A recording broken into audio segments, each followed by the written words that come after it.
मतदार याद्या तपासण्यासाठी काँग्रेसकडून ईगल कृती दलाची स्थापना करण्यात आल्याचं बघायला मिळत आहे। कृती दलामध्ये महाराष्ट्रातून डॉक्टर नितीन राऊत यांचीही निवड झाली आहे। ईगल महाराष्ट्र आणि देशातील मतदार याद्या आता तपासल्या जातील। महाराष्ट्रापासून आता ही ईगलची तपासणी मोहीम सुरू होईल।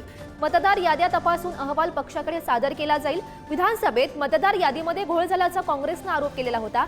समितीची पहिली बैठक ही 5 फेब्रुवारीला दिल्लीमध्ये होणार असं नितीन राऊत यांनी म्हटलंय।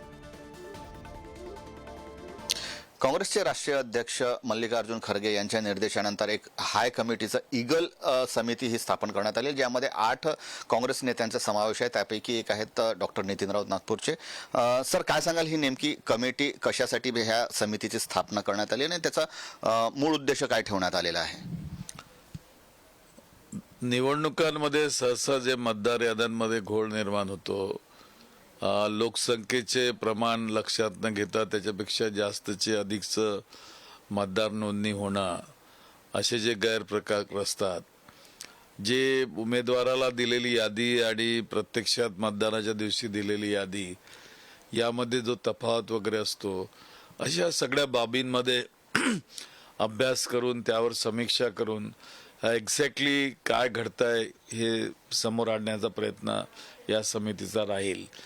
महाराष्ट्र एक जर सॅम्पल पाहिलं तर 2019 ते 2024 या 5 वर्षामध्ये 32 लाख मतदार वाढले आणि केवळ 6 महिन्यात लोकसभा निवडणूक झाली आणि विधानसभा निवडणूक या दरम्यानच्या 6 महिन्यामध्ये 48 लाख मतदार वाढलेत।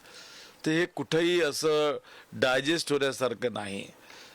त्यामुळं कुठंतरी पाणी मुरते अशी परिस्थिती या ठिकाणी निर्माण झालेली आहे। जे महाराष्ट्रातील ज्या विधानसभेच्या निवडणुकी झाल्या त्यावर काँग्रेसने सुरुवातीपासून आक्षेप घेतलेला आहे, जी यंत्रणा किंवा प्रक्रिया जी अवलंबिलेली होती, तर मूळ उद्देश म्हणता येईल की आपल्याला महाराष्ट्राचा सर्वात आधी अहवाल तयार करायचा आहे महाराष्ट्रातील विधानसभा निवडणुकीचा। येत्या 5 तारखेला इंदिरा भवन नवी दिल्लीत बैठक लागलेली आहे।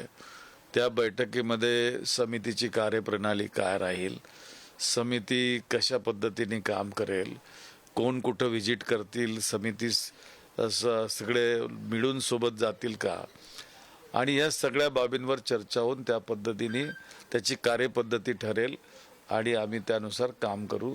यामध्ये निवडणूक आयोगाला सुद्धा काय बोलायचं, कसं करायचं हे सुद्धा विषय आहेत, तर त्याची कायदेशीर बाब सुद्धा समजून घेणं आवश्यक आहे। या सगळ्याची समीक्षा यामध्ये होईल। कॅमेरामन मंगेश हस्तकसह जितेंद्र शिंगाडे, पुढारी न्यूज, नागपूर।